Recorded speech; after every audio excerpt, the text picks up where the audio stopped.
Welcome to the English with Kirsty podcast from www.englishwithkirsty.com. Here I'll be sharing with you tips, information and other learning resources so that you can improve your business English.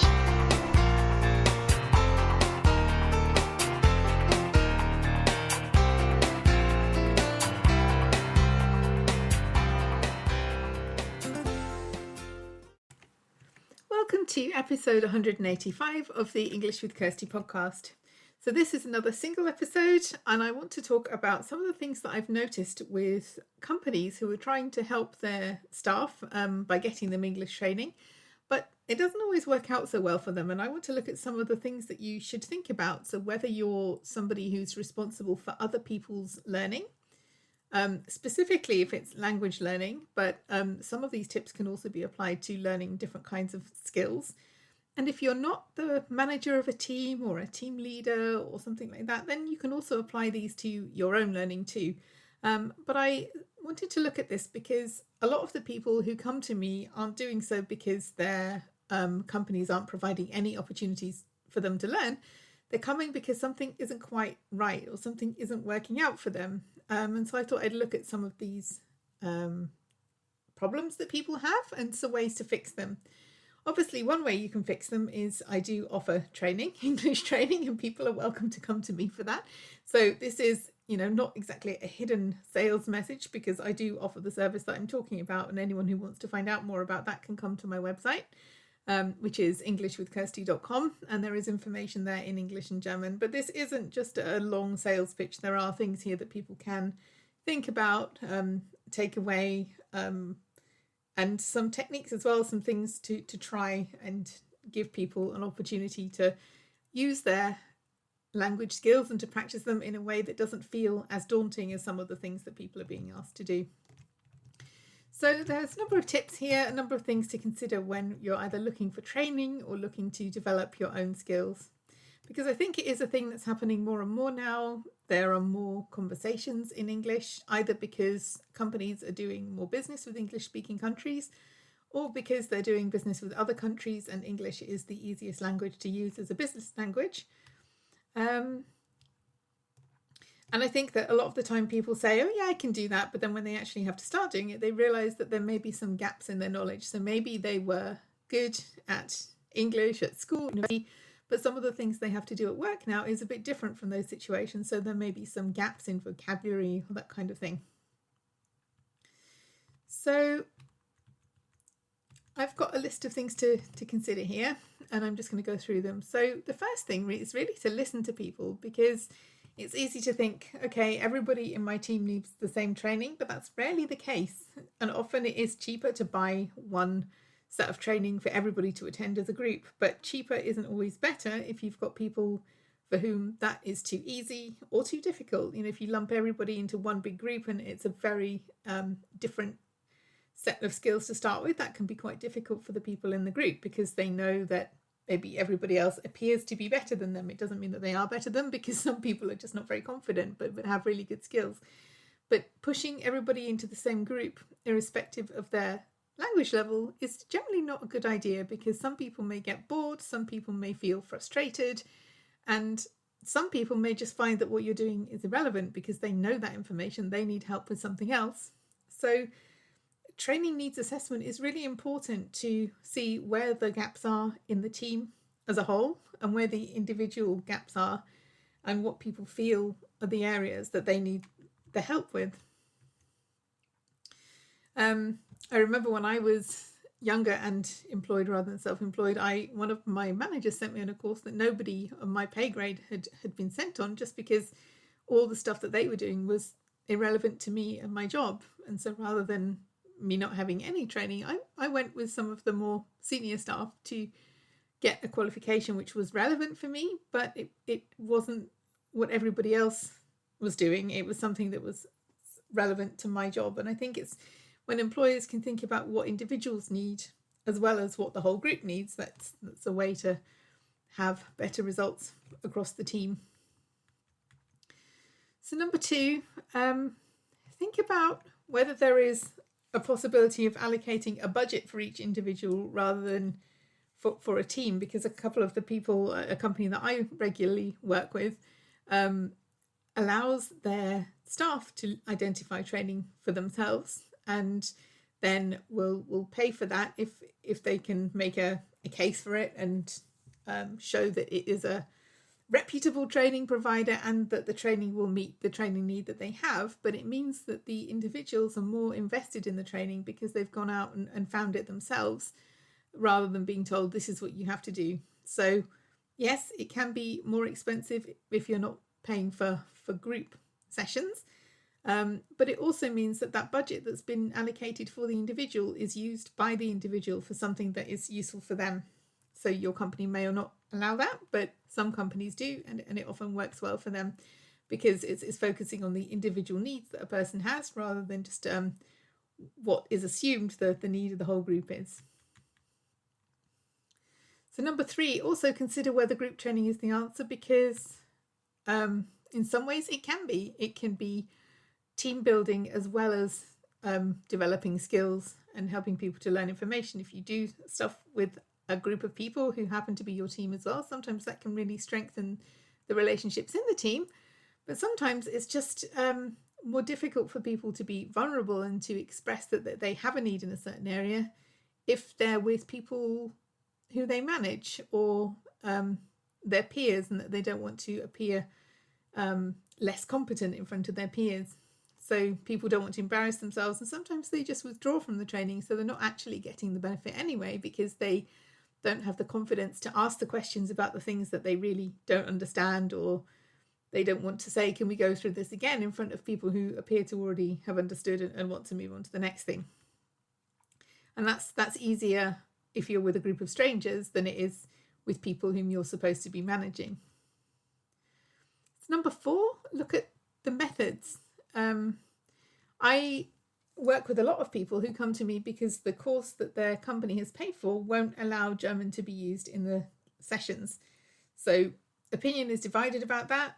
I do use German in sessions where there are only German speakers. I think it's not very polite to do it if you have speakers of other languages there, but if you are specifically training one or more German speakers and you speak German, then I think it's okay to use that, and it can be helpful to facilitate understanding, so people can ask questions, all that kind of thing. If they're not sure about something, if they want to check about some vocabulary, there are just so many ways why I think it's useful. But many of the larger language schools in Germany don't do that, and they employ people who don't have those skills anyway, so that they are monolingual language teachers. That's fine, that's their choice, but it doesn't always work for people who aren't able to follow some of the explanations. So I do have people coming to me, even though their companies are paying for some substantially more expensive training, but where German isn't used. So it's always good to, if you're going to invest in training, to look at the methods that the trainer's going to use and whether that fits in with what you want your employees or what you want to learn. The next point is give people opportunities to put theory into practice, because another thing that I see is a lot of people being sent on courses and then just kind of expected to somehow use that new knowledge in their role. And some people will do that because they're really proactive. They can see the links between what they've learned on the courses and what they need to do in their jobs. Some people need a bit more help. And it's always good if you have sent staff on training to think about, okay, how are we going to use this now? How are they going to use this in their day-to-day jobs? So one way to do this is to give people opportunities to practice before it really counts. So don't wait until there's like a really critical meeting with everybody there, or where getting a contract or not getting it depends on how well this individual uses their English. Don't use that as the first thing to practice with. Find a team meeting, or find something for the department, or find something where they can still use their skills in a useful way, so it doesn't just feel like a practice, but it isn't as important as one of the more important meetings that they may later have to go to. So give people the chance to practice what they've learned before it is really important for them to be confident and competent in using those skills. The next thing, which I've seen work in some companies, not all, but some companies have like a buddy system. So if there's somebody who is either a native speaker of a language or who is more confident using another language, giving people the opportunity to spend some time with that person, or at least putting people in touch with one another. If it's a larger organization, it's harder for people to find others in a similar situation. But sometimes it really helps to learn and practice with somebody else, even if it's just going for a coffee with them once every couple of weeks, or, you know, doing something like that, having a conversation that's where there's time for that allocated in their day.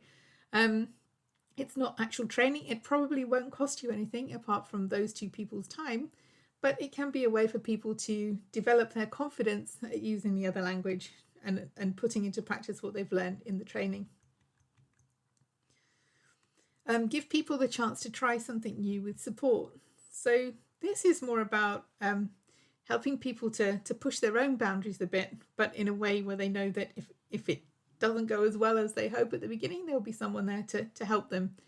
I remember when I was very quite at the beginning of my career, I worked with a manager who was always interested in helping people to try something new or to do something better, and he probably knew that I wasn't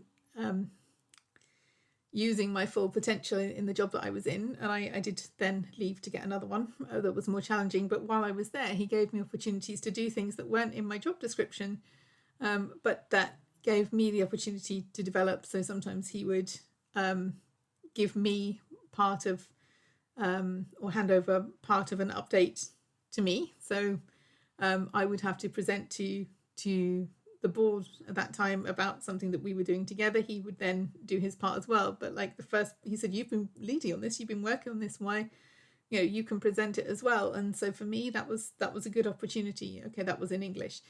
But I think, you know, there are opportunities for people to work together. So rather than a member of staff being plunged in at the deep end, you have to do this presentation all on your own. Maybe the first time they do it can be a joint presentation with somebody else, or maybe they can take a section of a meeting to be responsible for that rather than the whole thing.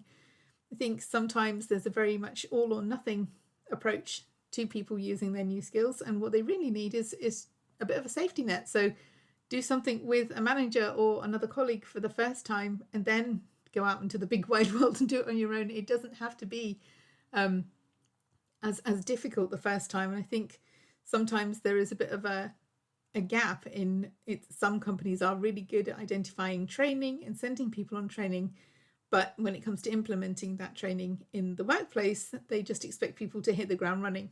Some can, but some would do better if they were given a bit of support in doing that as well.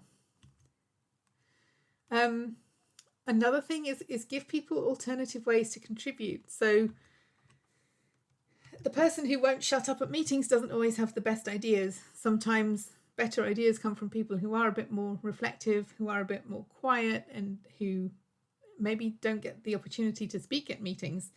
And that's true of whether people are operating in a language other than their first language, but it also happens when people are using a second or third language. So give people opportunities in other ways. If people feel more confident writing sometimes, then let them do that. If people want to talk to you individually rather than in front of everyone else, then give them opportunities to do that. It doesn't mean that those contributions are any less valuable. It just means that people have different ways to submit them, and if you do that, then you can open up your up your mind, but up your team to receive contributions that otherwise would just have gone unnoticed when all the focus was on, you know, who's happy to speak in the meeting in front of everybody else. I think so much more now is moving to online communication. Sometimes we have chats running in the meeting, and that can be really distracting, but it can also be a way to get contributions from people that otherwise may not have spoken. And I think it's definitely important that we don't lose that if there are people who have something that they want to say. The next point, confidence isn't a sign of competence. And I often come across this with people talking about colleagues that they have who are really confident, and my customers think that those people have really good English skills, but often they're just more confident. They make mistakes. They often make accuracy mistakes that somebody who takes a bit longer to look at everything probably wouldn't make. But if everything is focused on verbal communication, sometimes those people get left behind because they're too busy thinking about whether their sentence is right or not. But yeah, it's important to wait sometimes, build in time so that it's not always the first person who wants to speak that gets listened to, but if somebody needs a bit more time to consider what they want to say, then let them do that as well, because they may have a really good idea that you would otherwise miss. So, and that goes for anything in terms of like who's going to be your representative to speak to a customer, or who's going to take responsibility for the tasks that happen in another language. The most confident person isn't always the best person for the job, and I think it's really important to remember that. And the last thing I put in speech marks, make it fun, because not everybody has the same idea of fun, and some of the things that companies do that should be fun. I think we've seen this in recent times with some of the Zoom events and what some people working in staff engagement think is fun. A lot of people just think, oh, I really don't want to do that. So it's to be taken with care, what is actually fun. But if you can do something that your staff will enjoy, to really kind of embed the learning and to help them to use the skills, especially if it's like a language, because that's something you can organize activities in that language. Again, make sure that they're activities that the staff will actually enjoy. Otherwise, you're going to be, you're not going to achieve anything. But if you can organize something that's a bit more light-hearted, less work-related, but still an opportunity for people to come together and to use their language skills, then see if there's any options for you to do that. Not everybody is an extrovert, and you'll never please everybody. So if you have one activity, it may not be fun for everybody, but then the next time try to do a different kind of activity, so at least you're making it good for some people some of the time, and it's not always the same people that like the same things. So find out what people like as well, and get ideas from the people who will be doing the activities, because then you're also more likely to have a good result. So just to go back, there were 10 points there. There is also going to be a blog post about this, so I will link to that when it's ready so that you can see the 10 points as well. These are primarily aimed at people who are trying to develop their staff and their use of language skills, but I think also some of these will help individuals who want to develop their own language skills, and people who lead teams and are developing other kind of skills that are not necessarily language related. So I hope that was useful. I hope there was something there that was useful for you. And I will be back next time with another interview.